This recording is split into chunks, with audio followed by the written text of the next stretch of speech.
Hello friends, welcome back to Ranju Pooja tech in Kannada channel. ನಮ್ಮ ಇವತ್ತಿನ ವಿಡಿಯೋದಲ್ಲಿ ಹೊಸದಾಗಿ ಬಂದಿರುವಂಥ SBI ATM ಕಾರ್ಡ್ನ ಹೇಗೆ ಪಿನ್ ಜನ್ರೇಷನ್ ಮಾಡೋದು ಅನ್ನೋದನ್ನ ಈ ವಿಡಿಯೋದಲ್ಲಿ ನೋಡೋಣ. ಫಸ್ಟು 1 ಇಯರ್ ಬ್ಯಾಕೆಲ್ಲ ಏನಾಗ್ತಿತ್ತು ಅಂದರೆ ಚೇಂಜಸ್ ಇತ್ತು, ಆದರೆ ಈಗಲೇ ಚೇಂಜಸ್ ಇದೆ. ಅದನ್ನ ಹೇಗೆ ಪಿನ್ ಜನ್ರೇಷನ್ ಮಾಡೋದು ಅನ್ನೋದನ್ನ ನೋಡೋಣ ಬನ್ನಿ. ಫಸ್ಟ್ ನಮ್ದು ATM ಕಾರ್ಡ್ನ ಲಾಕ್ ಮಾಡಬೇಕಾಗುತ್ತೆ. ಅದಾದ ನಂತರ ಈ ಥರ ಒಂದು ಬರುತ್ತೆ. ಹಾಗೆ ಸೆಲೆಕ್ಟ್ ಅಪ್ಲಿಕೇಶನ್ ID ಕೇಳಿದರೆ ನಾವು ಡೊಮೆಸ್ಟಿಕ್ ಸೆಲೆಕ್ಟ್ ಮಾಡ್ಕೋಬೇಕು.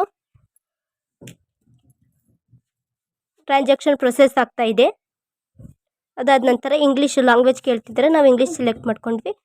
ಹಾಗೆ ಪಿನ್ ಜನ್ರೇಷನ್ ಮೇಲೆ ಕ್ಲಿಕ್ ಮಾಡಬೇಕು. ಅದಾದ ನಂತರ account number hockey press if correct ಹಾಕಬೇಕಾಗುತ್ತೆ. ಹಾಗೆ phone number hockey press if correct ಮೇಲೆ ಕ್ಲಿಕ್ ಮಾಡಿದಾಗ ಅದು ಆಟೋಮೆಟಿಕ್ಕಾಗಿ ಒಂದು ಪಿನ್ ಜನ್ರೇಟ್ ಆಗುತ್ತೆ. ನಾನು ಅಲ್ಲೊಂದು ಬಿಲ್ ತೊಗೊಂಡೆ. ಟ್ರಾನ್ಸಾಕ್ಷನ್ ಕಂಪ್ಲೀಟ್ ಆಯಿತು. ಈಗ ಓವರ್ ಆಲ್ ಎಕ್ಸ್ಪೀರಿಯನ್ಸ್ ಕೇಳ್ತಾ ಇದೆ. ನಾನು ಗುಡ್ ಕ್ಲಿಕ್ ಮಾಡ್ತಾ ಇದ್ದೀನಿ.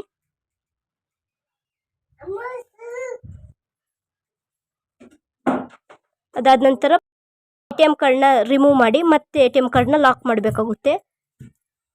ಹಾಗೆ ಸೇಮು ಡೊಮೆಸ್ಟಿಕ್ ಮೇಲೆ ಕ್ಲಿಕ್ ಮಾಡಬೇಕು. ಅದಾದ ನಂತರ ಲ್ಯಾಂಗ್ವೇಜ್ ಸೆಲೆಕ್ಟ್ ಮಾಡ್ಕೋಬೇಕು.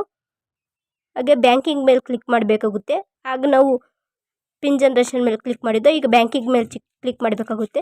ಅದಾದಾಗ ರೈಟಲ್ಲಿ ಫುಲ್ ಕೆಳಗಡೆ ಪಿನ್ ಚೇಂಜ್ ಅಂತ ಇದೆ, ಅದ್ರ ಮೇಲೆ ಕ್ಲಿಕ್ ಮಾಡಬೇಕು. ಆಗ ಎಕ್ಸಾಂಪಲ್ ಆಗಿ ಒಂದು ನಂಬರ್ ಕೊಟ್ಟಿದ್ದಾರೆ. ಈ ಥರದ್ದೊಂದು ಎಕ್ಸಾಂಪಲ್ ಸ್ಯೂಟ್ ಆಗುವಂಥ ಒಂದು ಯಾವುದಾದ್ರೂ ಒಂದು ನಂಬರ್ ಹಾಕ್ಕೊಂಡು ಅಲ್ಲಿ S ಮೇಲೆ ಕ್ಲಿಕ್ ಮಾಡಬೇಕು. ಆಟೋಮೆಟಿಕ್ಕಾಗಿ ಒಂದು ಪಿನ್ ಜನ್ರೇಟ್ ಆಗಿತ್ತಲ್ಲ, ಆ ಪಿನ್ ಹಾಕಬೇಕು. ಅದಾದ ನಂತರ ಅಲ್ಲಿ ನ್ಯೂ ಪಿನ್ ಕೇಳಿದ್ದಾರೆ, ನಾವು ಯಾವ ಪಿನ್ ಹಾಕೋಬೇಕು ಅಂತಿದ್ವಲ್ಲ ಆ ಪಿನ್ನ ಹಾಕಬೇಕು. ಈಗ ಕನ್ಫರ್ಮ್ಗೋಸ್ಕರ ಇನ್ನೊಂದು ಸತಿ ಕೇಳ್ತಿದ್ದಾರೆ, ಅದನ್ನೇ ಟೈಪ್ ಮಾಡಬೇಕು, ಎಂಟ್ರಿ ಮಾಡಬೇಕು. ಈಗ ಪ್ರೊಸೆಸ್ ಆಗ್ತಾ ಇದೆ.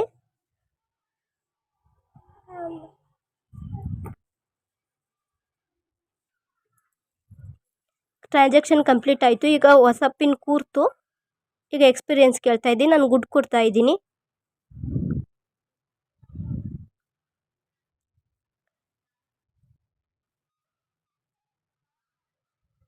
ಈಗ ಪ್ಲೀಸ್ ಟೇಕ್ ಯುವರ್ ಕಾರ್ಡ್ ಅಂತ ಕೇಳ್ತಾ ಇದೆ. ಈ ಕಾರ್ಡ್ ತೊಗೊಳ್ಳೋದಷ್ಟೇ.